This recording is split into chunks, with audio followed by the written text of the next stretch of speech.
Hello, Chubbies. Welcome back in another episode of I Have Become a True Wilderness. Hope so that you guys are going to love that video. और अगर पसंद आए तो please like कर देना, प्यार से कमेंट छोड़ के जाना, चैनल पे नए हो तो सब्सक्राइब कर देना. Without wasting your time let's dive together in another episode of madness.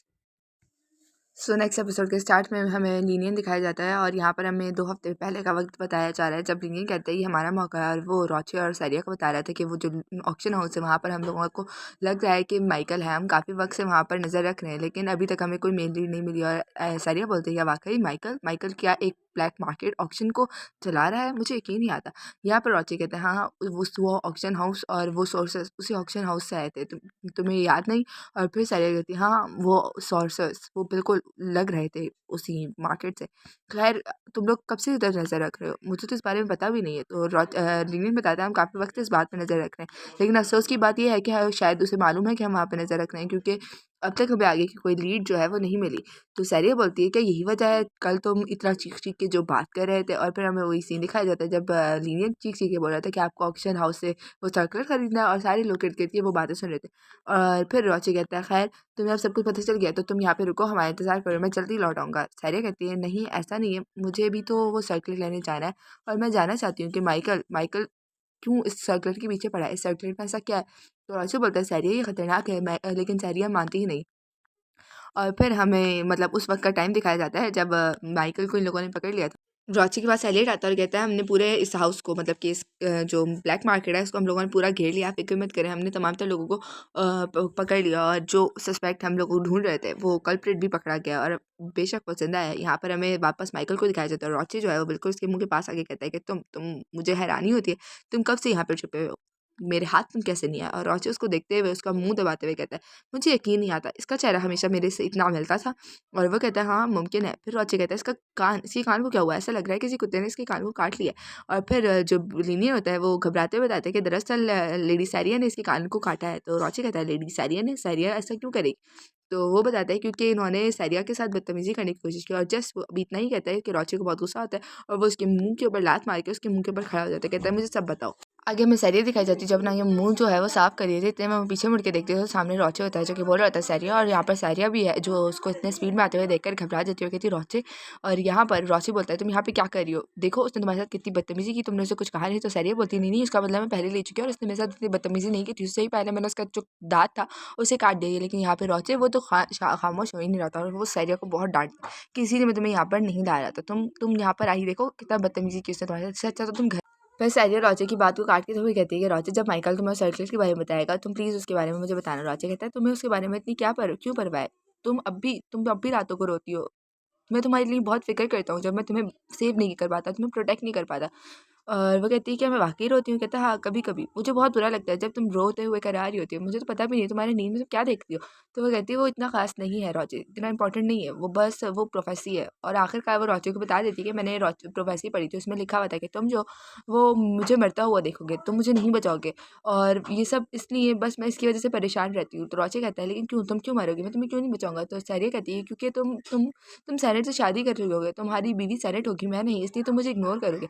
और ये सब बातें सुनकर जो रोचे होता है वो बहुत ज़्यादा घबरा जाता है कि मैं सैनट से शादी करूँगा. और ये विज़न होता है सिर्फ़ और सिर्फ़ उसका सैनट के साथ होना.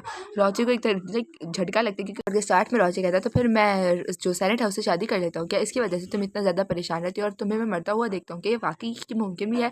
सैनट कहती है हाँ मैंने हर मुमकिन कोशिश की लेकिन फिर भी मुझे नहीं लगता मैं उसको बदल पाऊँगी, कुछ है बहुत अजीब है. रोचे कहता है कि तुम्हें इस बात का अभी तक डर है कि चीज़ इस तरह ख़त्म होगी, तुम्हें मालूम है ना. तो वो अचानक से उसके सामने कुछ मतलब कि उसके गले में कोई नेकलेस होता है, उससे निकाल रहा होता है. तो सैरिया बोलती है रोचे, तो कहता है क्या तुम्हें मालूम है ये क्या है. सैरिया बोलती है हाँ मुझे पता है ये हाउस बर्ग फैमिली का सिग्नेट रिंग है. तो कहता है ठीक है इसे पकड़ो. और सैरिया उसे पकड़ती है. वो कहता है इसकी जो वो है इसके ऊपर जो जेम लगा हुआ है उसके ऊपर 3 दफ़ा क्लिक करो. सैरिया जैसे ही क्लिक करती है उसके अंदर से एक बहुत ही शार्प निडल निकलती है. रोचे बोलता है ये जो निडल है इसके ऊपर पॉइजन लगा हुआ है, लीथल पॉइजन. वो कहती है क्या वाक़ई तुमने मुझे क्यों दिया, ये इतना डेंजरस है. वो कहता है जब भी तुम्हें लगे मैं किसी और औरत के बारे में सोच रहा हूँ या मैं उस सैनट के बारे में सोच रहा हूँ, तुम उस वक़्त ही मुझे इसको स्टैम्प कर देना, तुम मुझे मार देना. तो मुझे समझ नहीं आता, मैं तुम्हें इतनी कस्में खा चुका हूँ, मैं किसी औरत की तरफ नहीं देखता, मुझे कोई नहीं पसंद सिवाय तुम्हारे, लेकिन तुम्हें मुझ पे यकीन ही नहीं आता. ख़ैर ये काफ़ी होगा मेरे ख़्याल से, तुम प्लीज़ तुम ठीक फिर हमें अगली सुबह का दिन दिखाया जाता है जहाँ पर सारिया लीनियन से कह रही थी कि तुमने बहुत अच्छा काम किया, मुझे मालूम पड़ा कि तुम काफ़ी हफ्तों से अपने डेस्क पर बैठ के काम कर रहे हो और तुमने बहुत अच्छा काम किया। तो जो लीनियन होता है वो कहता है कि माय लेडी, मैं जो वो था माइकल उसके होठों को काट दूंगा, उसकी वजह से मुझे ये सर रॉचर ने सजा दी। तो सारिया कहती है तुम्हें जो भी करना है माइकल के साथ तुम करना, ताकि जिससे तुम्हें सुकून मिल सके, लेकिन पहले तुम खाना खाओ, तुम्हें भूख नहीं है। तो लीनियन कहता है वाकई मुझे बहुत भूख है, आप ही यहाँ पर अकेली हैं जिनको मेरी परवाह है। और उसके बाद वो बहुत आराम एहतराम से झुकता है, मतलब कि बहुत नॉर्मली, जबकि वो काफ़ी दिनों से भूखा है, लिटरली वो स्टार्व कर रहा है, बट फिर भी वो बहुत एहतराम से और बहुत पोलाइटली खाना खा रहा होता है।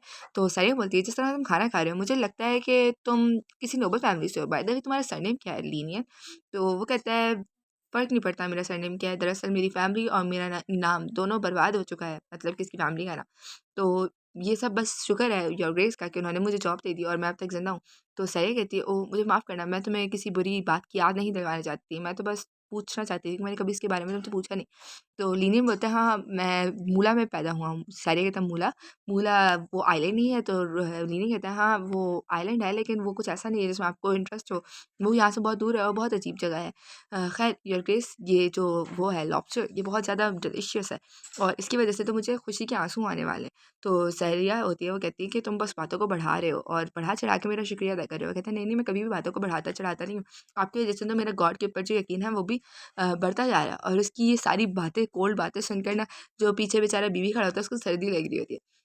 इतने में ही जो लीनियन होता है वो कहता है कि आपको याद है वो जो लॉर्ड डाइट्रिक थे वो दरअसल जो बेहोश हो गए थे, आपको पता है वो काफ़ी हफ्तों तक ये बेहोश रहे थे। वो कहती है वाकई? कहते हैं हाँ, और उसकी वजह से उस शौक की वजह से वो उन्होंने तो अब चर्च में जाना ही छोड़ दिया है। सारिया कहती है बस वो दिखावा कर रहे हैं, जैसे ही लीना आएगी वो फ़ौरन लौट आएगा। और ये सब बातें सारिया जो है वो अपने दिल में सोच रही होती है। वो कहती है वाकई तुम लोग यकीन करोगे कि उसने वाकई लीना जो सैनेट लीना है उसके पाँवों तक को चूमा हुआ है, ये कितना डिस्गस्टिंग है। इतने में ही जो वो होता है लीनियन होता है वो कहता है आपको पता है इन्होंने मतलब कि लॉर्ड डाइट्रिक ने लीना सैनेट लीना के लिए एक चर्च जैसा घर बनवाया था जो उसे उसके आने पर प्रेजेंट देने वाले थे, लेकिन अब उन्होंने वो जो घर है उसे बेच दिया और जो सर रॉचे थे उन्होंने इस अपॉर्चुनिटी का फ़ायदा उठाते हुए इस घर को खरीद लिया। सारिया कहती है इसको खरीदने की क्या ज़रूरत थी? तो जो लीनियन है वो कहता है आपको नहीं लगता जो सर रॉचे हैं उन्हें कभी भी पसंद नहीं आएगा कि कोई गिफ्ट दे लीना को या फिर उस हैनिटन को। मेरे उनके ख़्याल से जो भी चीज़ उनके पास जाती है वो हमेशा आपके डिज़र्विंग होती है, वो उनके काबिल नहीं है, इसलिए उन्होंने खरीद लिया। तो सारिया बोलती है कि ये रीज़न तुम्हारी नज़र में काफ़ी है, एक घर खरीदने के लिए, कैसेट खरीदने के लिए। फिर उसके बाद उसको कोई बुलाता है, वो कहता है आप यहाँ पर हो योर लॉर्ड, और यहाँ पर हमें मतलब कि ये जो घर है ये हैनिटन का था और यहाँ पर वो कैलिस खड़ा होता है। वो बोलता है कि उसके बाद जो नौकर होता है वो बोलता है कि कैलिडन फैमिली यानी कि सारिया की फैमिली का जो बड़ा बेटा है, आपको याद होगा सेल्सियस, उसने इसकी तरफ दोबारा एक लेटर भेजा है। तो कैलिस बोलता है जो भी लेटर है उसे जला दो। वो कहता है मगर, तो कैलिस बोलता है फ़र्क नहीं पड़ता, मगर मत बोलो, उसने जो कुछ भी भेजा है उसे जला दो और जितने भी गिफ्ट्स उसने भेजे हैं उसे जला दो, उसके लिए यही बेहतर है कि मैंने उससे कुछ कहा नहीं, सिर्फ और सिर्फ उससे अपने तमाम तर ताल्लुकात ख़त्म किए। तो पीछे जो उसका नौकर होता है वो कहता है मगर माय लॉर्ड हम ऐसा कैसे कर सकते हैं? तो जो कैलिस होता है वो कहता है क्यों? अपने दिल में बोलता है क्यों? क्यों सारिया तुमने मुझे कुछ क्यों नहीं बताया? तुमने उस रॉची को क्यों बताया? मुझे लगता था तुम स्ट्रॉन्ग बनने का दिखावा करती हो, इसलिए मैंने कभी तुमसे पूछा नहीं, मैं हमेशा तुम्हारी साइड खड़ा रहा। लेकिन लेकिन तुमने उसे क्यों बताया? कोई इस बात पे यकीन करेगा कि एक बैंक्वेट में रॉचे ने एक कैलेडन के मेंबर को, मतलब कैलेडन की ही बैंक्वेट में कैलेडन के मेंबर को एक डुएल के लिए इनवाइट किया। क्या वो तुमसे इतनी मोहब्बत करता है? जो भी हो, वो मुझसे ज़्यादा मोहब्बत नहीं कर सकता। तुम्हें समझ क्यों नहीं आता? और यही कहते हुए जो कैलिस होता है वो नीचे गिर रहा होता है, तो इतने में उसका जो नौकर होता है वो उसके पास आता है, कहता है माय लॉर्ड आपकी तबीयत ख़राब हो रही है। तो कैलिस बोलता है जो गिफ्ट मैंने तुमसे तैयार करने को कहा था सारिया के लिए वो उसका क्या? तो कहता है गिफ्ट सही तरीके से तैयार हो रहा है लेकिन आप अपनी सेहत का ख्याल रखें, इस तरह तो आप बहुत बीमार हो जाएंगे। लेकिन कैलिस कहता है मुझे फ़र्क नहीं पड़ता, मैं तुम्हारे अलावा किसी और से शादी नहीं करना चाहता था, मैं कभी भी तुम्हारे अलावा किसी और को फोकियत नहीं देता। वैसे से तुम किसी को भी चुनो, तुम जिस मर्ज़ी को चुनो, लेकिन मेरे लिए हमेशा सिर्फ तुम मेरे लिए हो, मतलब तुम्हारे अलावा कोई मेरे काबिल नहीं, सिर्फ तुम ही हो जिससे मुझे शादी करनी थी हमेशा से। और ये सब जो कैलिस कह रहा होता है वो सारिया की फ़ोटो देखते हुए कह रहा था। इस एपिसोड के स्टार्ट में हमें आर्ट गैलरी दिखाई जाती है जहाँ पर जो सारिया थी वो जो वो पेंटिंग थी उसे बहुत गौर से देख रही थी। इतने में रोचा आता है, मुझे कहता है कि मुझे लगता है कि मुझे तुम्हें आर्ट गैलरी गिफ्ट करनी चाहिए बजाय कैसा लगे। तो वह कहती है तुम्हारे कहने का क्या मतलब है? वो कहता है मुझे, मैं देख सकता हूँ तुम ज़्यादा जो पेंटिंग है उसमें इंटरेस्टेड लगती हो, तुम्हें ये पेंटिंग्स पसंद है। तो सारिया कहती है ऑब्वियसली यहाँ पर जो भी आता है आर्ट गैलरी में वो हमेशा पेंटिंग को घूरता ही है, तो मैं भी वही कर रही थी, उसके अलावा तो कुछ नहीं।